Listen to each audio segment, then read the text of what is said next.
Assalamualaikum warahmatullahi wabarakatuh. Jumpa lagi dengan saya di channel Pengintai Alam. Hari ini kita akan membahas satu batu akik ya, yang dimana batu akik ini memiliki sejarah yang panjang.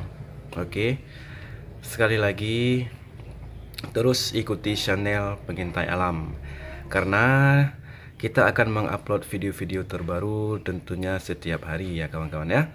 Baik dimanapun sahabat-sahabat berada, semoga kita semua dalam lindungan Allah Subhanahu wa Ta'ala dan dimurahkan rezekinya. Amin. Bismillahirrahmanirrahim. Kita memulainya pun dengan nama Allah ya. Jadi ini adalah satu batu akik yang namanya tapak jalak ya.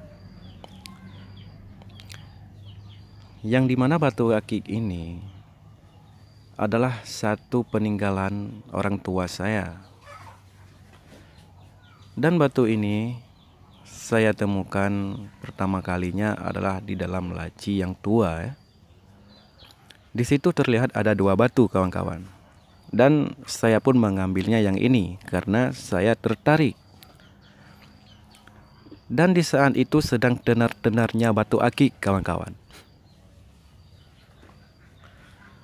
Dan saya pun memasangnya. Ini ceritanya, cerita permulaannya.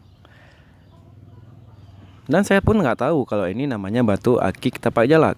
Yang saya tahu batu ini indah dan saya memakainya. Jadi kawan-kawan saya, bagus sekali batu kamu.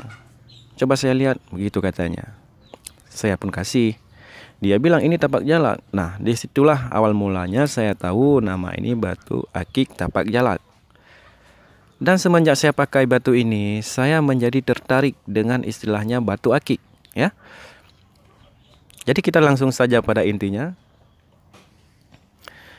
Jadi setelah begitu lama saya pakai, saya pergi berjualan ya. Tiba-tiba saya jumpa dengan kawan di sana ya, bercanda-canda, dan dia pun meminta meminjamnya batu yang ini. Dan saya pun kasih lah, yang namanya kawan ya. Dan seterusnya kami pun berpisah. Lebih kurang 2 bulan jumpa lagi, saya minta batu saya. Dan dia bilang batunya sudah hilang. Waduh, dalam hati saya sedih ya. Tapi mau gimana lagi, ya udahlah, ini memang bukan rezeki saya, dalam hati saya.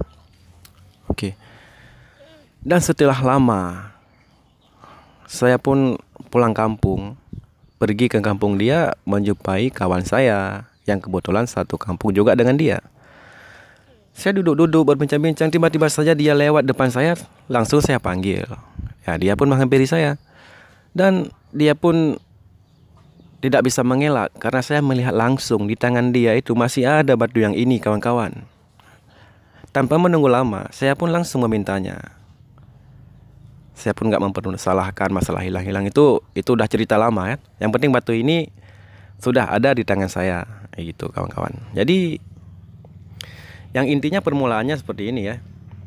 Kita tidak boleh menduakan Allah, itu yang pertama. Jadi ada satu kisah seorang aulia Allah, dia mempunyai satu murid, yang dimana di suatu hari mereka pergi ke laut ya. Dan sebelum sampai di sana, sesudah sampai, sang aulia pun berkata kepada muridnya, "Muridku, kamu niat dalam hati, ya Allah, berkat guruku, aku bisa berjalan di atas air ini." Dan dia pun melakukannya, dan dia mengikuti gurunya yang sedang berjalan di atas air, dan dia pun boleh berjalan, bisa berjalan. Dia terpikir di dalam hati, kalau saya niat dengan guru, berkat guru saya bisa berjalan. Nanti kalau saya niat karena Allah, mungkin saya bisa terbang. Itu di dalam pikiran anak itu. Dan dia pun mengubah niatnya, langsung dia tenggelam. Dan dia pun langsung mengubah niatnya seperti yang pertama tadi. Terus gurunya berkata, "Nak, kenapa kamu basah?" Dan muridnya cuma bisa berkata, "Saya kepanasan dan saya mandi sebentar." Nah, jadi intisarinya Sang aulia Allah itu adalah kekasih Allah, orang yang disayang Allah. Karena tidak ada di dunia ini yang tidak mungkin kalau Allah sudah berkehendak. Begitu juga dengan para nabi Allah, dia mempunyai mukjizatnya masing-masing. Begitu juga dengan aulia, dia mempunyai keramatnya. Kalau dia niat tadi karena berkat gurunya, karena gurunya adalah orang yang disayang Allah, sehingga dia bisa berjalan. Sedangkan dia mungkin belum mengenal Allah, ataupun Allah belum mengasihi dia seperti dia mengasihi sang seorang guru.